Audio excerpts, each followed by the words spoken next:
ఒకే ఇంటిపై రెండు పిడుగులు పడి ఇల్లు ధ్వంసమైన ఘటన మహబూబాబాద్ జిల్లా మరిపేడ మండలం ఎల్లంపేట గ్రామంలో చోటు చేసుకుంది. ఉరుములు మెరుపులతో కూడిన భారీ వర్షం పడింది. ఈ క్రమంలో వెంకన్న ఇంటి మెట్లపై పిడుగుపడింది. దీంతో ఒక్కసారిగా ఇంట్లో ఉన్న దంపతులు ఉలిక్కిపడ్డారు. ఏం జరుగుతుందో చూసేలోపే 5 నిమిషాల వ్యవధిలో ఇంటి స్లాబ్పై మరో పిడుగుపడింది. దీంతో గృహోపకరణాలు కాలిపోగా స్లాబ్ పెచ్చులుడు పడ్డాయి.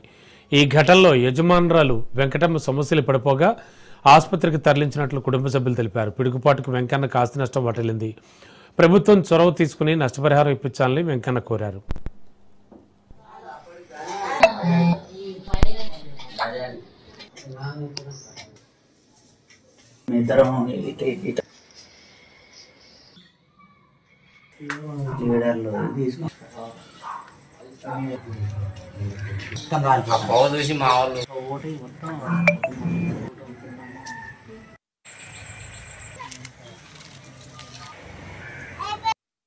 ఇంట్లో మొత్తం కరెంటు షార్టేజ్ అయిందండి.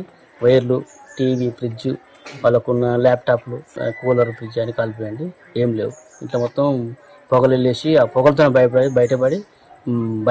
భయపడి బయటికి వెళ్ళినండి. బయటికి వెళ్ళడం వల్ల అది కూడా అప్పటివరకు ఎవరు తెలియదు. ఊరు మొత్తం వర్షం వస్తుందనేసి ఎవరింట్లో వాళ్ళు ఉండండి.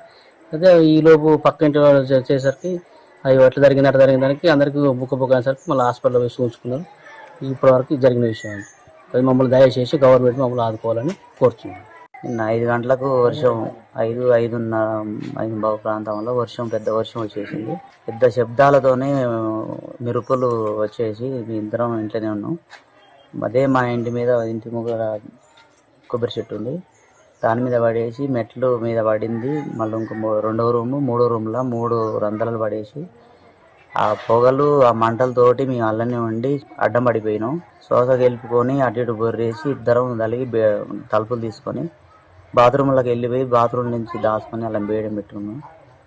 ఇంట్లో ఉన్న సామాన్లు, ఫ్రిడ్జి, టీవీ, ఫ్యాన్లు, బోర్డు చెట్లు, ల్యాప్టాప్ మొత్తం కాలిపోయి 3 రూమ్లల్లో ఆడికిడికి ఇల్లు కదిలి గోడలు కూడా క్రాకిచ్చి బిల్లలే మొత్తం రాడు మొత్తం 3 రూములు తేలిపోయినాయి సార్. ఏదైనా ప్రభుత్వం మాకు ఏమైనా సాయం చేయాలని కోరుకుంటున్నాం.